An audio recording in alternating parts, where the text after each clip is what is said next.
You wake up, check your bank account, and before the day even starts, you already feel behind. Not because you bought something stupid, not because you're lazy, not because you don't want it badly enough, but because every single month feels like a race where the finish line keeps moving. You try to save. Something breaks. You try to catch up. Prices go up. You try to breathe. Life sends another bill. And after a while, you start asking a dangerous question. What's the point? Because if you're working harder than ever and still going nowhere, maybe the problem isn't you. Maybe the game itself is broken. And in this video, I want to show you the hidden math of why so many people stay broke, even when they're trying not to. There's a brutal truth about money that almost nobody talks about. Being broke is expensive. And I don't mean emotionally, I mean mathematically. If you have money, life gets cheaper. If you don't, everything costs more. Think about groceries. A person with extra cash can buy in bulk, larger packs, better value, lower price per item. But if you're broke, you buy what you can afford today. Smaller packs, higher prices, more trips, more stress. You spend more because you had less. That's the trap. And it doesn't stop at food. It shows up in transportation, in banking, in housing, in health. When you don't have a financial cushion, you don't get to make the best decision. You only get to make the least painful one. And over time, that difference becomes your life. Here's where it gets darker, because this isn't just bad luck. There's an entire economy built around your financial instability. Think about overdraft fees. You're short on money, so the bank charges you more money.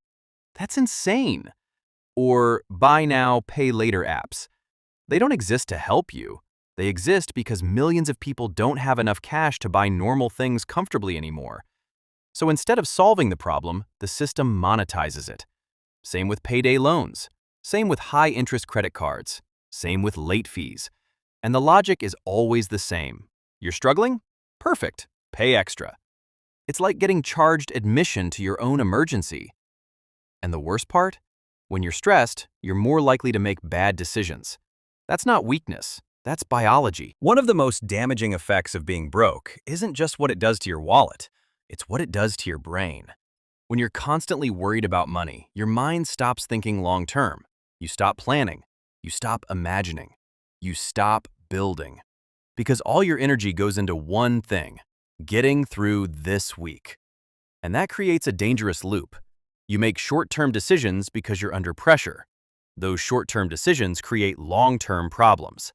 And those long-term problems create even more pressure. That's how people get trapped. Not because they're dumb, not because they're lazy, but because financial stress shrinks your world. And once survival mode becomes your normal, even good opportunities can feel impossible to reach. Now let's talk about one of the biggest money lies ever told. Just buy the cheaper option. Sometimes that works. A lot of times, it destroys you slowly. Cheap shoes wear out faster. Cheap electronics break sooner. Cheap cars need constant repairs. Cheap furniture gets replaced. And every time something fails, you don't just lose money. You lose time, energy, stability. So while wealthier people buy things once and move on with their lives, broke people often have to keep paying for the same problem over and over again. That's not bad spending. That's expensive survival. And once you understand that, you stop asking, why don't poor people just make better choices? And start asking, what choices do they actually have? So, what's the way out? Not motivation, not hustle quotes, not pretending your way out of math. The real answer is simpler and harder. You need a buffer. A little space between you and the next emergency. Because the first step to getting ahead is not investing. It's not crypto. It's not passive income. It's stopping the bleeding. That means building even a tiny emergency fund, avoiding debt traps whenever possible, buying fewer things that fail quickly, and most importantly, finding ways to increase your income, because there is a hard limit to how much you can cut. But there is no hard limit to how much you can earn. And that changes everything. Because once you have a buffer, you finally stop making every decision from a place of panic. And that's when your life starts changing.